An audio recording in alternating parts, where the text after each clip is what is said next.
అంటే లోకేష్ గారు అప్పట్లో ఐటీ సెక్టర్ని తీసుకున్నారు. ఐటీ మంత్రిత్వ శాఖను ఆయన తీసుకుని దానికి తగ్గట్టు కొంత పట్టణాభివృద్ధి కూడా అవునండి, రూరల్ డెవలప్మెంట్ ఏదో రెండు ఉండేవి ఆయన దగ్గర. కానీ ఐటీ మినిస్టర్ గా తనకంటూ ఒక మార్క్ అనేది చూపించారని అప్పట్లో వినిపించిందండి. అంటే తెలుగుదేశం అభిమానులు ఎలాగ అంటూనే ఉంటారు, బయట ప్రజలు కూడా అనుకున్నారు. అంటే అక్కడ ఒక బేరేజ్ వచ్చేవి. అది అంటే ఒక చిన్న కంపారిజన్ ఏంటంటే ఇక్కడ లోకేష్ గారు, అక్కడ కేటీఆర్ గారు ఇద్దరు ఐటీ మినిస్టర్గా వాళ్ళు చేసే పనితీరు ఇదంతా. సో ఇప్పుడు అంటే ఎన్డీఏ గవర్నమెంట్ ఏర్పడింది, లోకేష్ గారు కూడా కీలకంగా వ్యవహరించబోతున్నారు అని నేను అనుకుంటున్నాను, అంటే నాకున్న ఆలోచన ప్రకారం. సో ఒకవేళ ఆయన మంత్రిత్వ శాఖలోకి తీసుకుంటే బాగుంటుందా, మంత్రిత్వ శాఖ ఏదైనా తీసుకొని ఆయన చేస్తే బాగుంటుందా, లేకపోతే పార్టీకి పనిచేస్తే బాగుంటుందని మీరు భావిస్తున్నారా? అంటే అది బేసిక్గా పార్టీలో నిర్ణయం తీసుకుంటారు, there is no doubt. IT ఒకటి బాగా పొటెన్షియల్ ఉంది మన దగ్గర కూడా ఐటీ, ఎందుకంటే మన ఆంధ్రప్రదేశ్ బ్రెయిన్స్ చాలా షార్ప్ బ్రెయిన్స్.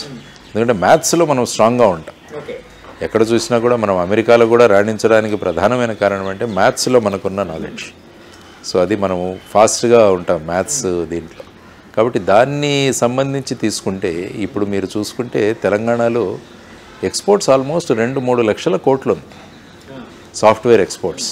కానీ ఇక్కడ చూసుకుంటే 2-3 వేల కోట్లే ఉంది. కాబట్టి ఐటీ రంగానికి మంచి పొటెన్షియల్ ఉంది.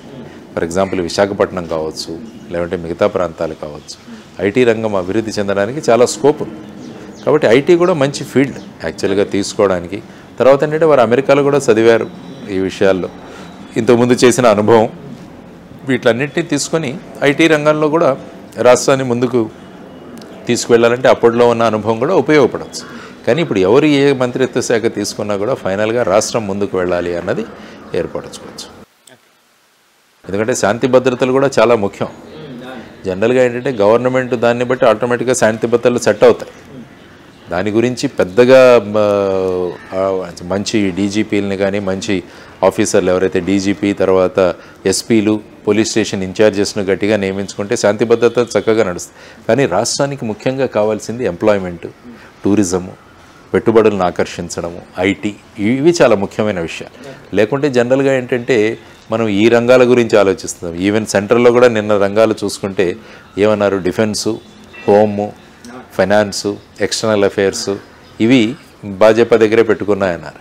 కానీ నేను ఎప్పుడు చూసేది ఏంటంటే ఎంఎస్ఎంఈ ఎవరి దగ్గరికి ఇచ్చారు, మైక్రో స్మాల్ మీడియం ఎంటర్ప్రైజెస్, అంటే చిన్న చిన్న యూనిట్లను తయారు చేయడము, పరిశ్రమలను ఏర్పాటు చేయడము, ఇవి ఎవరి దగ్గర ఉన్నాయి?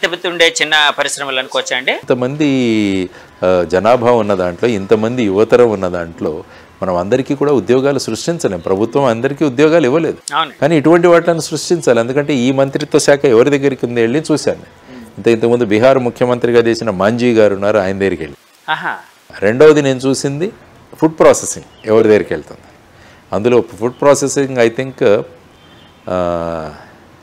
పాస్వాన్ గారు, రామ్ విలాస్ పాస్వాన్ గారి అబ్బాయి, ఆయన దగ్గరికి ఫుడ్ ప్రాసెసింగ్ వెళ్ళింది. కాబట్టి ఏంటంటే ఇవన్నీ కూడా చాలా ముఖ్యమైన అంశాలు మన రాష్ట్రానికి.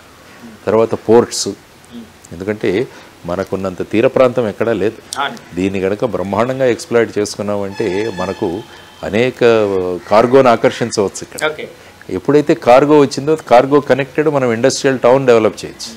ఇండస్ట్రియల్ టౌన్ నుంచి ఉద్యోగాలు ఏర్పడతాయి. సో ఇవన్నీ కూడా మనం ఆలోచించాల్సిన అంశాలు. కాబట్టి జనరల్గా ఏంటంటే రెవెన్యూ ఎవరి దగ్గర ఉంది, హోమ్ ఎవరి దగ్గర ఉంది, ఇవే ఆలోచిస్తాం. కానీ రాష్ట్రాన్ని నడిపించే ఆయుధాలు, సాధనాలు ఏవైతే ఉన్నాయో, పరిగెత్తించేవి ఏంటంటే టూరిజం, తర్వాత ఎంప్లాయ్మెంట్ క్రియేషన్, ఐటీ, సో ఈ రంగాలు, తర్వాత ఎంఎస్ఎంఈ, చిన్న చిన్న పరిశ్రమలు, సో ఇవన్నీ కూడా రాష్ట్రాన్ని అభివృద్ధిలో పరిగెత్తిస్తాయి. కాబట్టి వాటిలలో మంచి వాళ్ళు ఉండాలని నేను అనుకుంటాను ఎప్పుడు కూడా. కానీ ఎందుకంటే స్టేటస్, ఈయన రెవెన్యూ మినిస్టరు, ఈయన హోమ్ మినిస్టరు, ఇవి జనరల్గా సర్వసాధారణ ప్రజలలో ఉన్న అభిప్రాయాలే. కానీ ఇప్పుడు మనం ఉన్నది డెవలప్మెంట్, అభివృద్ధే ముఖ్యం. ఇంతకుముందు ఏంటంటే పాలన ముఖ్యం, ఇప్పుడు అభివృద్ధి ముఖ్యం. పాలన అప్పుడు మీకు రెవెన్యూ, హోము ఇవి ఇంపార్టెంట్. కానీ అభివృద్ధి ఎప్పుడైతే ముఖ్యమో ఆ అభివృద్ధికి కాంట్రిబ్యూట్ చేసే మినిస్ట్రీస్ అవి చాలా ప్రాధాన్యత సంతరించుకుంటాయి. ఒకవేళ లోకేష్ గారు తీసుకుంటే అంటే ఇలాంటి అభివృద్ధికి సంబంధించిన మంత్రిత్వ శాఖను తీసుకుంటే మంచిదేనా భావిస్తున్నారు సార్? అంటే ఫర్ ఎగ్జాంపుల్ ఐటీ, ఎందుకంటే ఈజ్ ఎన్ యంగ్స్టర్, ఇంతకుముందు చేసిన అనుభవం ఉంది. తర్వాత పార్టీలో కూడా ఆయన పొజిషన్ జనరల్ సెక్రటరీ అనుకుంటాను.